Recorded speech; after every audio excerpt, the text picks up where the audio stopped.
personality. Sure.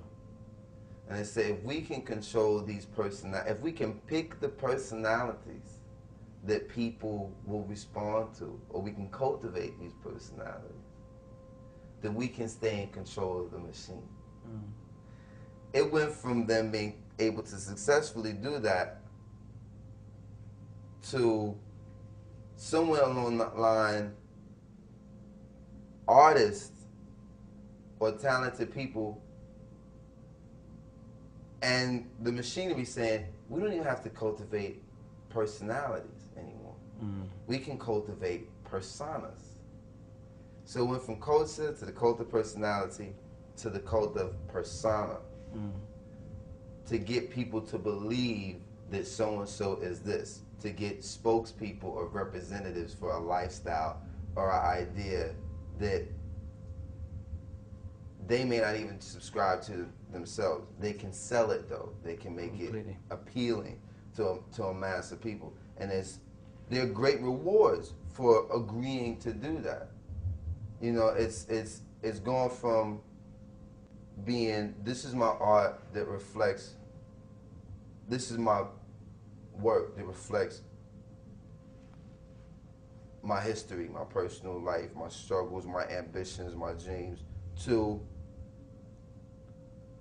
this is my persona as it is attached to a product or a lifestyle or something that you can buy. Too intertwined, many of them. And Loads of products. there are lots of, they reward you for it. Completely. If you just say, it has nothing to do with me, I'm just a model. It's like I cribs. I It's put like, on the clothes, I stand in the pose, Mm. they pay me a check. Mm.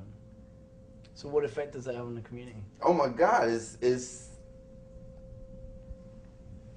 if there's no voice of dissent, if there's no imagination, not even, let's just leave dissent alone. If there's no earnestness, if there's no truth in what artists or talented people do, if it's all about the gesture, then it's telling people there's no room for your imagination.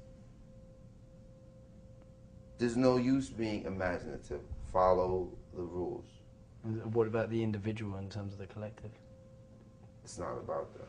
It's about conforming. And if you see someone who is a creative person doing that, then what energy might you have to criticize your local government or your state government, or to just have any sort of opinion about what's going on around you in the world, to say, to use your common sense to say, well, that may be a prevailing practice, but that doesn't mean that it's useful or necessary. If you see people who are supposed to be imaginative people, creative people, not being that, I think that the long-term effect is that the masses in general just find themselves being less creative, less imaginative, and creativity and imagination are integral in creating change in the world. I mean, you know, you need that spark. Yeah. If he could do that, then I could do. So you know, back to the rest. Do you think MTV and hip hop are kind of cut a deal there? Because you were wondering about that, maybe. I mean, has it got to the stage where actually? Yeah, I mean, is it organised? The corporations have successfully bribed many charismatic personalities and figures with money and flattery. And a lot of times it's not even with money. What they're really bribing them with is a perception of social access.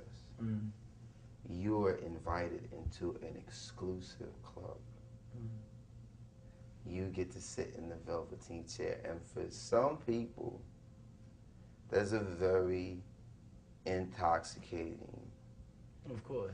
proposal, because especially if you come from an ignored or marginalized part of the world and now somebody's treating you like this rare and precious thing.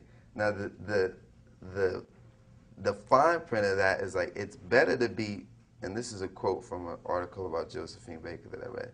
It is better to be treated like a rare and precious thing as opposed to a horrible, ugly one. But it's still to be treated like a thing. There's no real human temperature in that. It's, oh, you're so exotic, but you're a caricature. You're a beautiful caricature, but you're not a You're human. commodified. Yeah, you're not a human being. And it's just that kind of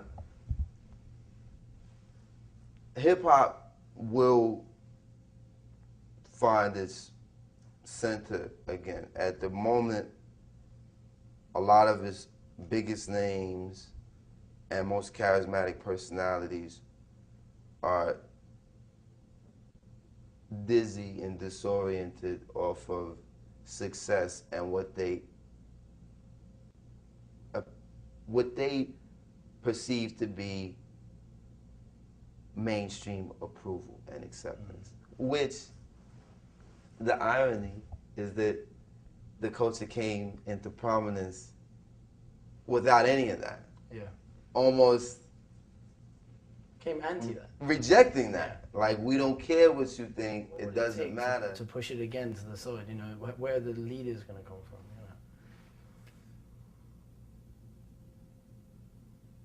you know? Well, there are lots of leaders, there are lots of artists who are doing those sorts of things. But when they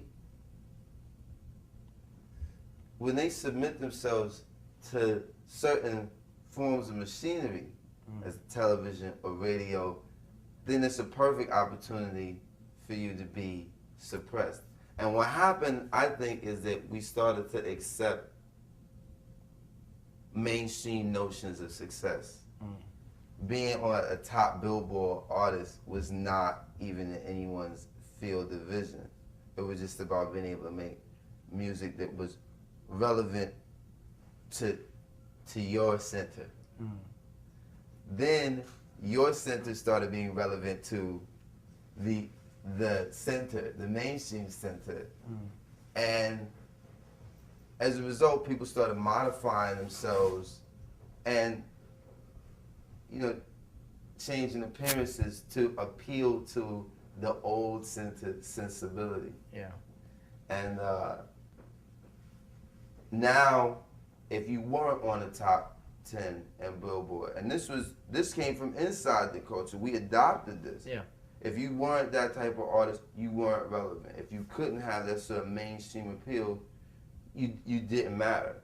And it almost it had to be that you were lobbying or campaigning for the widest audience possible, which is harmful because it turns it into like a tournament type of atmosphere where you're competing against not only your own contemporaries but other genres, and it's got to be splits up. like a very gladiator type of atmosphere, you know. What happens to the message in there? You know, I mean, this is the whole thing. If it's getting split up that much, to maintain a pretty solid message must be near impossible. Well, you know, if people, it's really simple. You know, the radio stations won't play certain records, and they only play roughly 35 to 40 records in any given rotation anyway. Can I have one? Yeah, sure. So, This is the first time I've smoked a camera. I apologise to my nan. sorry, man. I'm I trying to like it, actually. So they only play a certain amount of records, and they say they don't play certain records because, well, that's not what people want to hear. Yeah. This says who? Says the program director, who usually works for some large broadcast corporation. If you take that apart enough, if you've got media owned by like 4 companies, how, you know, all of the media in this country, if it's owned by like, you know, maybe 4 major companies, then how how do you get the message out there if there's... You just have to do it. And you have to just go directly to the people. I mean, you can't depend on MTV or Hot 97. I mean, I've attempted to. I've attempted to do that. And I've had really good records. I mean, I've been nominated for Grammys and for gold records. And I've had program directors even tell me, Most, I like you. I love your music, but I can't. It doesn't fit into our format. The format is predetermined. Yeah. And it's pretty predictable. Everybody makes it like it's not that premeditated. You're being conspiracy theorist. And it's like, if it's not that premeditated, why is it so predictable? Yeah. If it's not premeditated, how come it's so reliably uniform? So homogenized. It's sex, violence, love songs, glamour, dance. That's it. Stuff. There's no real information on these stations.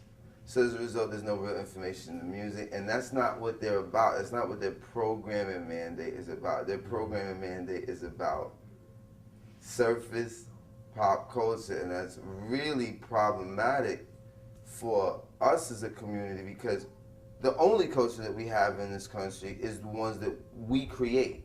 Now the people who create culture have been bribed and co-opted, sometimes consciously and even worse, unconsciously, by these huge corporations to say the only way that we'll take your message to the mass is if you represent what we are comfortable with. Yeah. Seeing your community or seeing your demographic, which is a really kind of sterile terminology for people and a community. It's like, well, your demographic, we're comfortable with you representing this to them. We like it when we're comfortable with that imagery. And anything outside of that, we're hesitant on. So do you already have to have media? I mean, the problem is that, you know, when you've got someone like Mumia who's, you know, now is, you know, you kind of have to be looking for him to find him. You kind of have to be, you know, I mean, he's there, he's accessible on the web, you know, his commentaries are there every week, but you know, if you're not looking for him, he's very hard to find. So does that make it a problem in terms of, do you already have to have media exposure to be able to make that message? Or do you just got to keep plugging away? Well, I mean, those are type of scientific types of questions. Do I think that certain messages, because it's just that I found Mumia through, you know, I mean, from my mum, you know, she's political, you know, so, you know, I've sort of been raised in that. But if I hadn't been, I don't know if I ever would have known about it. Do you know what I mean? I think that there's a bit of advice that a writing professor and a great novelist, Victor LaValle, gave me. I asked him what he tells his students, and he told me that he tells the students to write as if they're the only ones that would understand. Right. I like that. And in doing that, they will become universal. And I think that applies to people like Mumia, or people who have a real message, who for whatever reason have been stymied by the mass media or rejected or persecuted, is that somehow, in a way that we may not even be able to measure, this far less empirical than we could imagine. Yeah. The message just gets out just on the virtue of what it has to say. True, yeah, very true. And some people might view that as idealistic, but I sincerely believe that, and there's so many examples of that.